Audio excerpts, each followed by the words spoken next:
I'm alive. That's good. That's the ace line. No. No. This is real.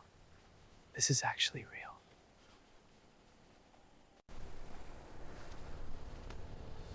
Let me check the device. Come on. Come on, Bal. Agra, Northern India, year 1571 CE. I'm in the Mughal Empire. The greatest Mughal emperor in history is alive right now. Probably having breakfast 40 miles from where I'm standing.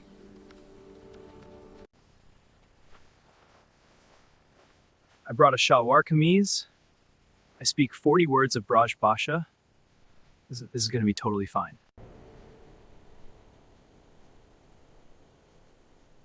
The sneakers are a problem. The sneakers are absolutely a problem. Alright chat, we are moving. 1571, Akbar's reign. I came to document greatness, and that is exactly what we are going to do. Subscribe. Oh, that's the fort. That's Akbar's fort. Chat, are you seeing this right now? Okay. Let's go meet an emperor.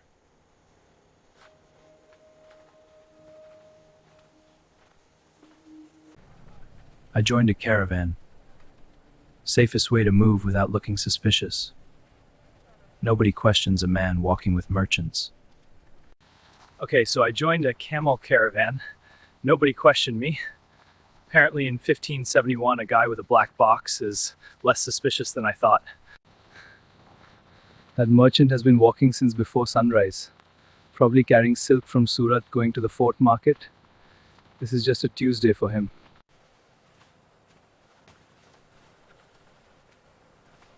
Oh my God. Oh my, guys, look at this. Look at what I'm looking at right now. Wow. Just look at this. It's even more breathtaking in person. This is Fatehpur Sikri, half built, covered in scaffolding, but absolutely magnificent at sunrise. That is Fatehpur Sikri, being built right now behind me. That city will stand for 500 years, and I am hot watching it being born. Those two guys up there, eating lunch on a bamboo plank with no harness, no safety net, 50 feet in the air, completely calm, unbelievable.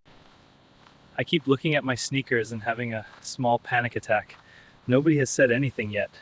I think they are very strange sandals. That elephant is doing the work of a modern crane right now, and it is doing it better. Look at that. One animal, one block, zero machinery. Akbar built this because a Sufi saint, Sheikh Saddam with a son, the future Emperor Jahangir. So this entire city is basically a thank you note. You, who gave you permission to walk here? What is that black thing you are pointing at everything? I am a chronicler from the far west, very far. I document great things for people who cannot travel here themselves. See? It captures what the eye sees, like a painter, but in one single moment. Instant. No brush, no waiting. Stay away from the foundation walls. If you fall into the West Trench, I am not stopping construction to retrieve you. A very fast painter. That is what saved me just now. 17 months building a time machine, and I got through security by showing a man his own safe. No blueprints on paper. Palm leaves. They are designing the Diwani Khas Hall of Private Audience on palm leaves. And it will be architecturally perfect. Stop. Are you seeing this? He is carving that lotus from memory. No drawing, no guide marks, just tap, and a perfect flower appears. His name will never be written anywhere, but his hands built something that outlasted every emperor who ever lived. Every history book talks about Akbar. Nobody talks about that man sitting right there. Both of them are building the same thing. Akbar didn't just want a city. He wanted proof that this civilization could make something eternal. Standing here right now, I think he already knows it's going to work. The fort is next, and word in the caravan is Akbar holds open Darbaar today. Any person walks in, any religion, any rank, we are going to that Darbaar. Do not go anywhere. I cannot fit this wall in frame. I have tried 4 times. These walls are 70 feet high and I am standing directly underneath them right now. That is the Amar Singh Gate. Those are real war elephants, those are real swords. I am about to walk through the entrance of the Mughal Empire's operational capital. Akbar rebuilt this entire fort from 1565. Over 1 million bricks, every single one made and hand-laid. 6 years of work. It looks like it has existed since the beginning of time. The Emperor holds open Darbaar today. You, the Western chronicler, your painter box has been noted. You may enter. Do not approach the throne uninvited. We're in. Chat, we are walking into Akbar's fort in 1571. Someone tell my mother I am okay. It smells like jasmine and cardamom and horses in here. The water channels are built directly into the stone floor. Running water inside a fort. In 1571, Those men just looked at me and looked away. In 1571, the Mughal court had Portuguese traders, Persian smugglers, and one slavery here. this is the Diwan-i-Am, Hall of Public Audience. Any person, any religion, any caste, any rank can walk in and petition the emperor directly. Akbar invented this. In 1571, Hundreds of people, all sorted by mansab rank. The higher your rank, the closer you stand to the throne. Everyone in this room knows exactly where they belong.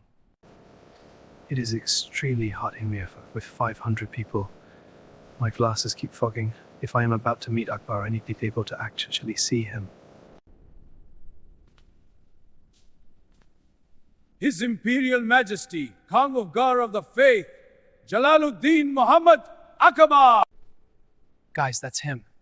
Akbar enters the room, everyone is quiet. He is 29 years old and he walks like he owns the entire world.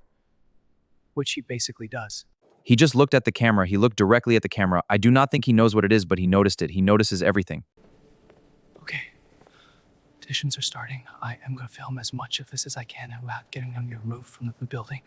Stay with me. Do not go anywhere. A merchant, a general, now a poet.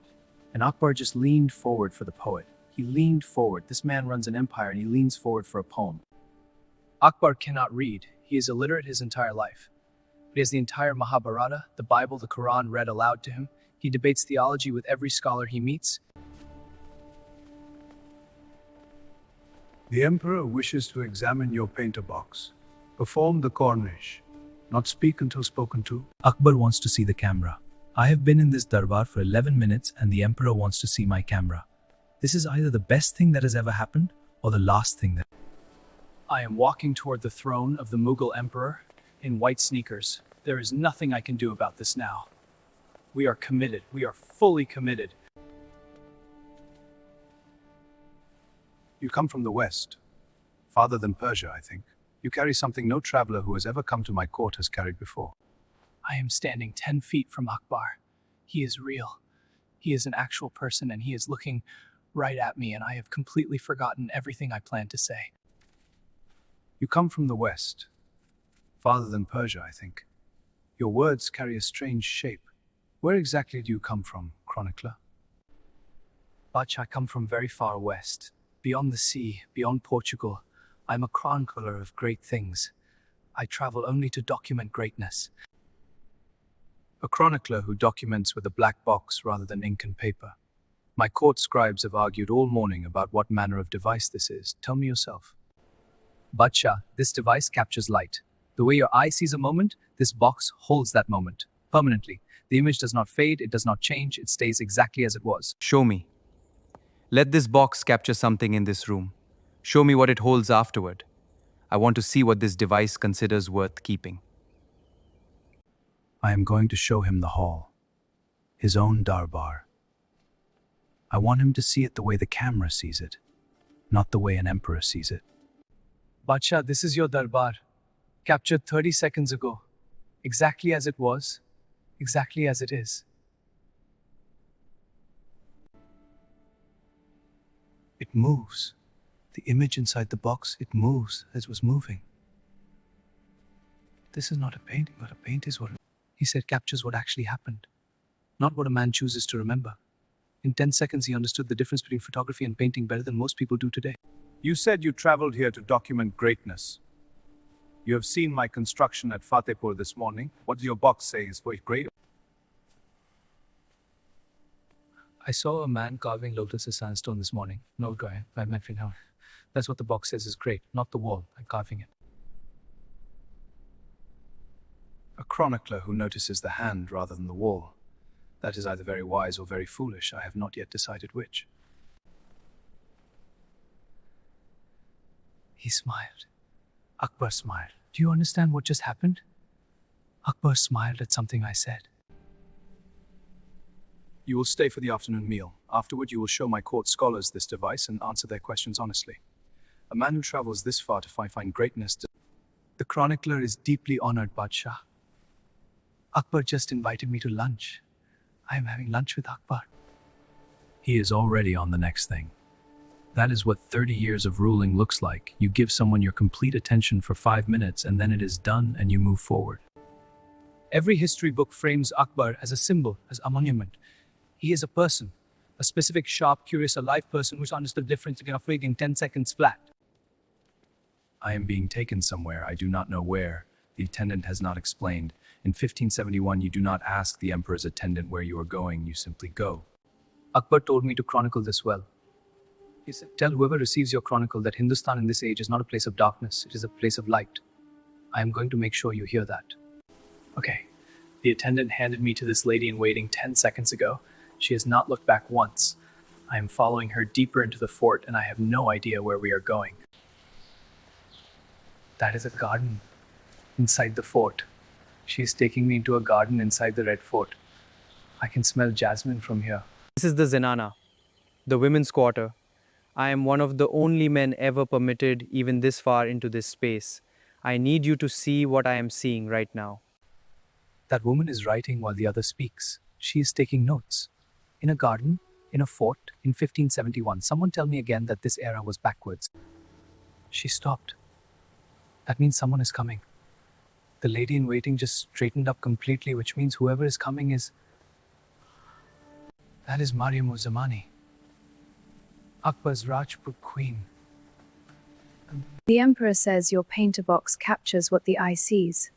I did not come to the garden to be kept waiting while you adjust it. She is absolutely right.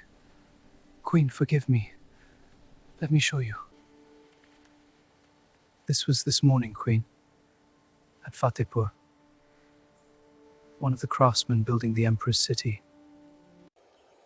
His face. You captured his face while he worked. Not the stone, not the wall he was building. His face. She noticed the face first. Not the craftsmanship, not the architecture. The face of the worker. That is the first thing she saw. Emperors build the walls. Workers give them their souls. If your chronicle remembers only the emperor and forgets that man's face. I will remember it. I already have it. Right here in this camera. His face is already saved. It is not going anywhere. The emperor was correct to receive you. A man who points his painter box at a worker's face instead of a palace wall. I genuinely have no words. She's have no words. Give me a second.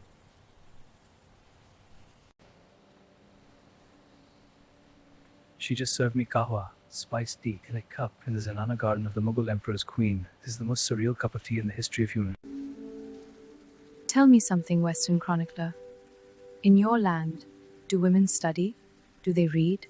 Do they argue about ideas in gardens? In my land, yes, Queen. They study, they argue, they lead. But it took a very long time to get there, much longer than it should have, much longer than this garden suggests it needed to. Progress is always slower than the people waiting for it deserve. This is not unique to your land. Remember that also in your chronicle. She is going to be right about everything she just said for the next 500 years. And she knows it. She absolutely knows it. The sun is going down over the Zenana garden of the Mughal Empire in 1571. I need to go. But I need you to remember this garden. Remember this. The sun is going down. I have been in 1571 for 1 full day. The temporal device gives me a 90-minute window before the return lock closes. I need to move. Same gate I walked into this morning. Feels like I walked in a different person. I am not sure that is wrong. This road has been here for decades. It will be here for centuries more. The people on it right now have no idea they are living inside what historians will one day call a golden age. 70 minutes left on the window. The return point is back at the field where I landed this morning. 20-minute walk from here. I have time. Not a lot of it, but enough. I can still see it from here. Fatehpur Sikri. In a few years it will be complete, and Akbar will move his entire court there. In 30 years he will abandon it. 400 years later, tourists will still be going to see it. I read everything before I came. Every paper, every account, every biography of Akbar I could find. None of it told me what it would actually feel like to stand in the same room as him. One last look. All of it. The fort, the plains, the sky over Hindustan in 1571. I want the camera to hold all of it. Akbar could not read a single word his entire life. He was illiterate. And he built a library of 24,000 books, invited every scholar and philosopher he could find. He built Fatehpur Sikri as a thank you. He held open Darbaar where anyone could speak. He practiced a religion he invented himself, trying to find what was common in all of them. This is one person. 5 minutes on the window. This is it. I need to do this now, or I do not go home tonight. Or ever. Jalaluddin Muhammad Akbar. Born 1542. Died 1605. He spent 6. Subscribe if you want more. Like if history matters to you. And please, go read about this man. Go read about Mariam. Go read about the worker whose name nobody recorded. Okay. Going home now. Tell someone about this place. Tell someone about this time. It was a place of light. Akbar was right. See you on the other side, 1571.